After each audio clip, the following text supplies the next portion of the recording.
네, 이처럼 유엔 안보리가 북한의 장거리 미사일 발사를 규탄하는 성명을 만장일치로 낸 가운데 우리 정부도 다양한 제재를 이끌어내기 위해서 주변국들과의 공조에 속도를 내고 있습니다.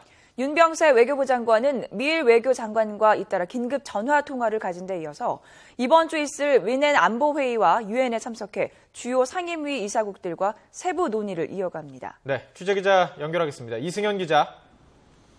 네, 외교부에 나와 있습니다. 외교부의 주변국과의 공조 어떻게 진행되고 있습니까?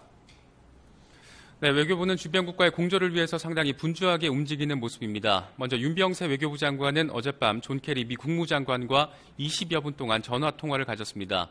이 두 나라 장관은 전화통화에서 북한에 대한 국제적인 규탄 여론을 강력한 대북 제재로 전환하기 위한 외교적 노력에 주력하기로 했습니다.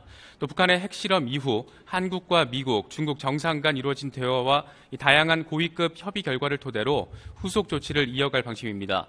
양국 장관은 이란 합의에서 입증된 것처럼 이 북한에 대한 유엔 안보리 결의와 다양한 독자적 제재가 필요하다는 데도 뜻을 함께했습니다. 윤 장관은 어제 기자들과 만난 자리에서 이 같은 입장을 분명히 밝혔습니다. 윤 장관의 말 직접 들어보시겠습니다.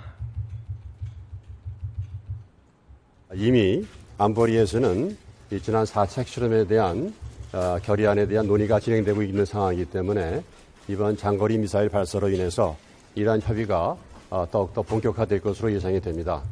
저희는 이러한 안보리 차원에서의 결의 채택과 더불어서 지난주에 저희가 논의했었던 것처럼 미국, 일본, EU, 호주 등 이런 우방국들과 양자 차원에서의 독자적인 제재도 지금 강화하는 노력을 논의하고 있습니다. 윤 장관은 앞서 일본 기시다 후미오 외무대신과도 전화통화를 갖고 실효적인 안보리 결의 채택을 위한 논의가 가속화되도록 노력하기로 했습니다.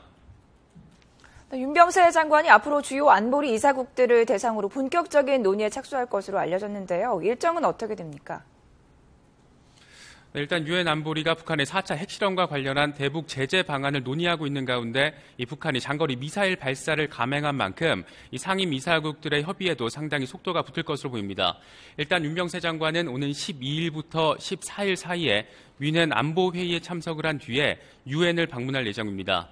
윤 장관은 안보리 회의 참석과 유엔 방문 때 유엔 상임 이사국들과 잇따라 만나서 이 대북 제재를 위한 세부 사항을 협의할 계획입니다. 특히 케리 장관과도 직접 만나서 구체적인 한미 공조 방안에 대한 논의를 이어갑니다. 우리 정부는 이와 함께 주 유엔 대한민국 대표부를 통해서 안보리 이사국에 우리의 입장을 전달했습니다. 강력하고 실효적인 제재를 가하지 못할 경우에 북한의 핵실험과 장거리 미사일 시험이 계속될 것이고 이는 유엔과 안보리의 신뢰를 훼손할 것이라는 입장을 분명히 했습니다. 특히 약한 제재 결의로는 북한이 유엔을 농락할 수 있는 우를 범할 수 있다면서 이례적으로 강도 높은 표현을 사용을 해서 국제사회의 여론을 환기하는 데도 주력하는 모습입니다. 지금까지 외교부에서 YTN 이승현입니다.